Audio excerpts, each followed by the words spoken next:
Hey,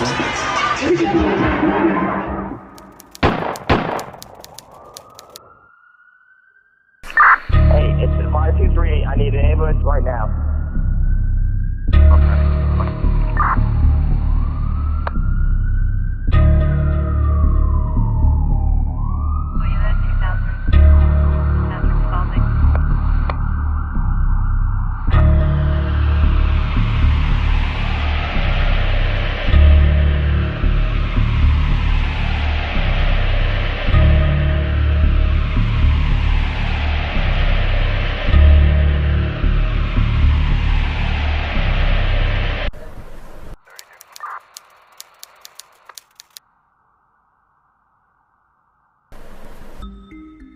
Bashar Jackson was born on July 20th, 1999, in Brooklyn, New York, to a Jamaican mother and Panamanian father.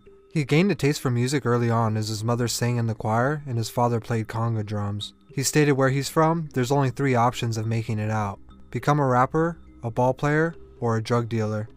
It just so happened he would experience all 3 of these. In middle school, he would be expelled from school for bringing a gun in his backpack, marking the beginning of the rough teenage years which would inevitably lead him to joining the Crips and Woos. But this doesn't mean he didn't try sports as a way out first though. When he was 15, he got a scholarship to Rocktop Academy in Philly, but was forced to leave his hoop dreams after a doctor's visit showed he had a heart murmur. In his own words, "You like nice things, you gotta do things to get nice things."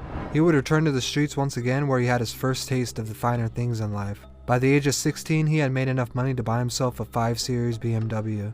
Even though this was years later, he eventually was charged for bringing the weapon to school and placed on 2 years probation and house arrest. This forced him to focus on school. He says this is the only reason why he graduated. One night when he was hanging out with his friends, they all decided to go to a music studio, where his acquaintance Jay Guapo was recording that night. After a few hours of Jay Guapo recording, he ended up falling asleep in the studio.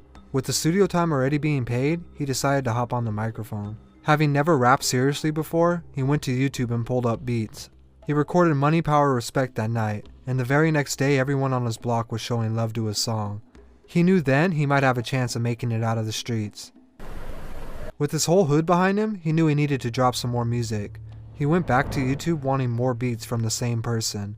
The producer's name was 808 Mellow, and he was actually a UK drill producer. He continued to take beats from 808 Mellow's YouTube and recorded a few songs, each one getting more popular. Said, let me go back to his page. Yeah. See what else he got.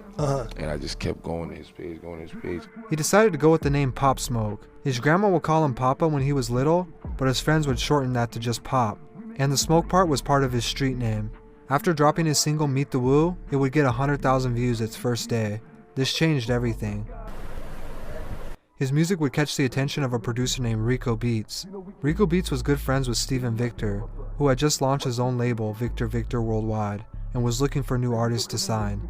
Steven reached out to Pop Smoke and they decided to meet later that week in his New York office. It was in this office that Pop Smoke not only signed his first deal, but he and Steven would come up with a game plan of how he was going to change the game forever. While they met, Pop showed Steven he had talent far outside of the drill music he had been putting online. He could actually sing too, and he was pretty good at it. Steven told Pop he wanted him to drop a few tapes where he would take over the whole subgenre of Brooklyn drill, and after if he was patient, they would debut his album showcasing his drill and his more marketable singing side. While this is going on, 808 Mellow is in the UK watching Pop gain a bigger and bigger buzz off his beats, without paying him. He reached out to Pop Smoke for payments of his now pretty popular songs, but instead of getting money, Pop offered to fly him out to New York and work in-house on his upcoming mixtape, Meet the Woo. Just before dropping his tape, he released his single titled Welcome to the Party, and his life changed forever. The song went crazy, and he was no longer a struggling local artist. The whole state of New York knew who he was, We're to the next level. After the release of this tape, Pop began to break into the mainstream, getting co-signs from multiple major artists. With the success of his tape, he was finally starting to sell out bigger shows too. Even Travis Scott invited him to perform on his Astro World Tour. But the music wasn't just popular in the United States.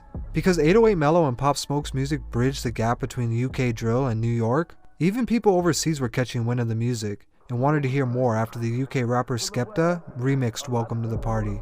This was a huge moment because Skepta is known for being one of the biggest drill artists in the UK, and this would bring more attention to Pop's music. Ultimately, the popular DJ Semtex would invite Pop to come perform overseas, despite promoters being skeptical due to him only having a few songs out. It didn't matter though, he was already becoming a superstar, selling out every show in the UK. The UK embraced him like no American rapper before. He was the only one to bring the UK drill sound to the United States and do it successfully.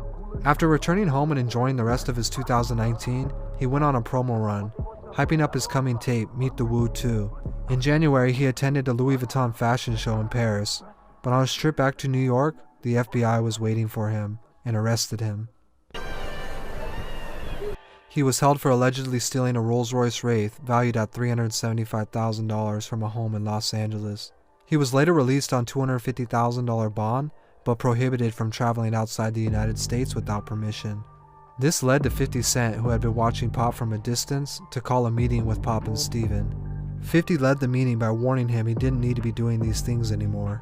He told him to watch his friends and the company he keeps, because they're waiting for you to fuck up. They aren't really your friends. 50 would tell him to follow his guidance. He could get anyone on the phone, he said. He could get him in movies, TV shows, but if you continue down that path, you're gonna end up dead or in jail. This conversation changed the way Pop Smoke looked at everything. He realized he didn't need to do that street stuff anymore. He could really make a living off music. On February 7, 2020, he dropped Meet the Woo Volume 2, and it debuted at number 7, giving him his very first top 10 with less than 1 year in the game. Everything was going unbelievably well for him. Him and his entourage booked an expensive Airbnb and a flight to Los Angeles to celebrate. He was partying and going on shopping sprees, and uploaded multiple photos and videos online. One of the videos uploaded accidentally included the address he and his friends were staying at. This would catch the attention of 4 members from Hoover, who would break into the house on February 19th and shoot him multiple times in an attempt to rob him. Initially, speculation that it was an inside job from one of Pop's friends circulated, or that the owner of the Rolls-Royce he had stolen was responsible, but these theories were quickly debunked. Friends and neighbors were interviewed, but very little information was given out, quickly leaving his family and fans to believe the killers may actually get away with this. Steven Victor took to social media to let everyone know that justice will be served. He was right, and in July 2020, the LAPD arrested 5 suspects for Pop Smoke's murder. The LAPD went public, letting everyone know they had to solve this the old-fashioned way, going door to door asking neighbors of the suspects if they had heard anything. Ultimately, footage from nearby houses and businesses traced the killers back to Hoover Street. It's still believed that the leaked address on social media was the motive behind the robbery gone wrong. Meanwhile, the investigation was going on. 50 Cent had reached out to Steven, telling him he wanted to executive produce Pop Smoke's posthumous album. Steven, who had stated he didn't want to put any of Pop's music out due to being sad just hearing his voice, ended up allowing 50 Cent to help create a project Pop would have been proud of, so his family could benefit from it. 50 started reaching out to multiple artists and started filling open verses on unfinished songs. On July 3, 2020, Pop Smoke's debut album, Shoot for the Stars, Aim for the Moon, was released, and it debuted at number 1, with 251,000 copies being sold its first week. With the number 1 album and his killers behind bars possibly facing a death penalty, it felt like a small win in the right direction. But the truth is, none of this needed to happen. He was only 20 years old with under a year in mainstream rap, and he had already managed to create a whole new sound. Although he's gone, his music will live forever. Always had the switch, I could come with love to get out of this shit, you know.